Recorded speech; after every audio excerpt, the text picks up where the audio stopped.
Hi friends, ఇప్పుడైతే ఉగాది పచ్చడి తయారు చేసుకుందామా.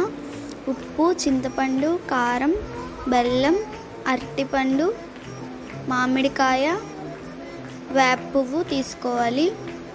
ఇప్పుడు ఇవన్నీ చూసారు కదా, ఇవన్నీ తీసుకోవాలి. అందరికీ హ్యాపీ ఉగాది. ఒక బౌల్లో అరటిపండు పీసులుగా కట్ చేసుకోవాలి. ఎన్ని కావాలంటే అన్ని అరటిపళ్ళు వేసుకోవాలి. చూడండి, మామిడికాయ కట్ చేసుకోవాలి. తొక్క తీసుకొని చిన్న చిన్న ముక్కలుగా కట్ చేసుకోవాలి, ఇక్కడ చూపించినట్టు.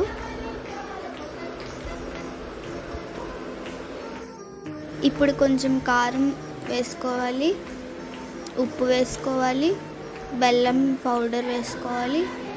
చూడండి చూపించినట్టు. ఇప్పుడు మొత్తం చింతపండు నీళ్ళు వేసుకొని స్మాష్ చేసుకోవాలి.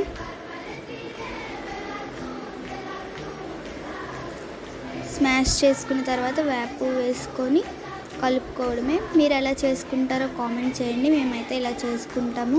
Thank you for watching.